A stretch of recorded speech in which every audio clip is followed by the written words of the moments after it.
Hello, party people. Mr. Schonhoff coming at you from his classroom, not up in campus ministry, and on a Chromebook laptop.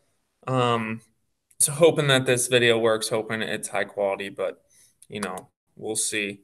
Gonna share my screen with you, and we will get started. Today, lap 1, day 7, living as a disciple. Loading. Today we're talking about working for justice. So we've talked a lot about the basis of injustice, kind of the foundations of Catholic social teaching. So working for justice. So we're going to talk about something called the circle of social action, which is basically a model that will help us address a social issue. And there's 3 stages to this, and each of them begins with an A, which works out as far as remembering goes, or maybe it just makes it more confusing to you, whatever works. Anyways, the first step is awareness, that we must become aware of the issue. As you've already found out, right, there's some things we've talked about in this class that you weren't very aware of. And this is, so it's important that we first learn about these issues. And the reason this is difficult is because we're often shielded from these social injustices, whether it's, you think about the idea of a suburb, which is to live kind of away from where the poverty, where the homelessness, where those things are, to try not to think about it, whether it's the fact that most of our news stations would write stories maybe about celebrities or even crime more than they would kind of these deep social issues that are harder to tackle. There's, for whatever reason, we seem, we hear about murders and kidnappings, but you don't always hear about this deeper dive into social injustices. So the first step, awareness, calls us to take deliberate steps, whether that's volunteering with a certain organization to learn more about, to make sure we're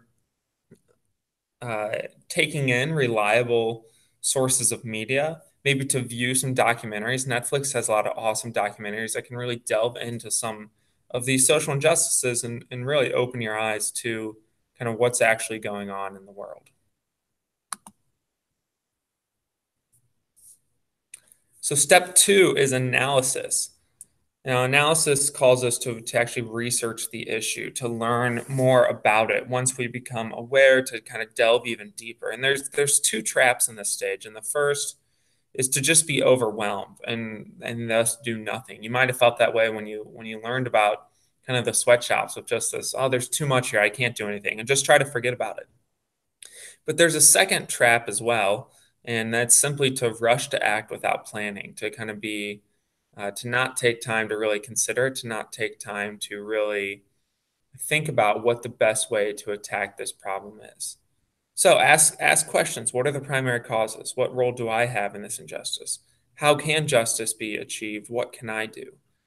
Discernment is a word which means to separate or distinguish between. That's its literal definition from Latin, but it calls us to prayerfully determine God's call, to figure out where our path lies in what can sometimes be a very murky world.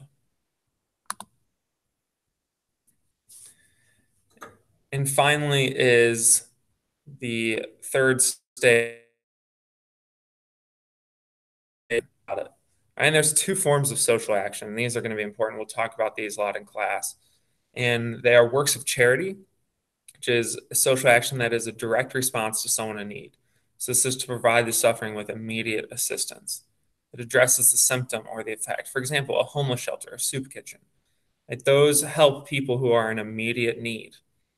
But many of these emergency shelters and many soup kitchens, right, they don't stop the cycle from happening.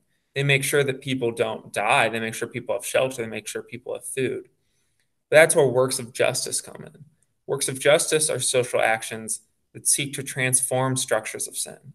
This is a long-term solution that requires coordinated efforts. This addresses the root or the cause of an injustice. For example, how do we want to stop homelessness? Well, let's provide a jobs training class. Let's provide mental health services. And so it seeks to transform the structure of sin in order to eliminate the injustice by attacking the root cause of it.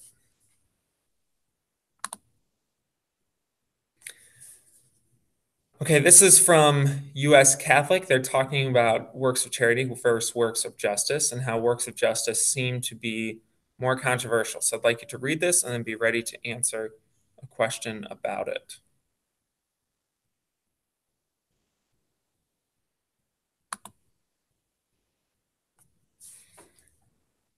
So kind of reflecting on what we read on the last slide, charity versus justice, they're both necessary and they're both very good, but justice is not always as popular as charity. You know, people, no one's going to be criticized for serving at a homeless shelter, for serving at a soup kitchen. No one is criticized for that. Actually, that's things people post on their social media. No one's criticized for, you know, providing that immediate assistance. And those are very important things, right? We're helping someone in need. But when you start working for justice, it's a little more controversial because justice demands a lifestyle change, whereas charity does not.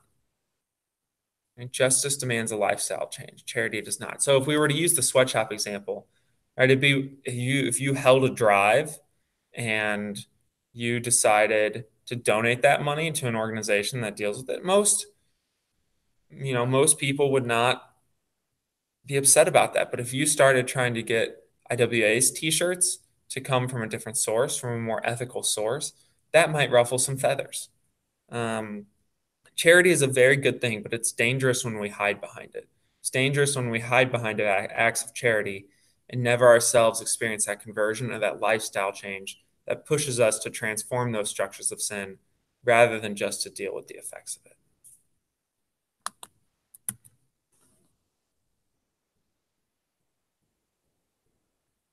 Hey, where's my... There it is. All right. Stop screen sharing. All right. Well, look forward to discussing this in class. We'll really kind of delve into the idea of justice versus charity. As always, like, comment, and subscribe. Stay classy.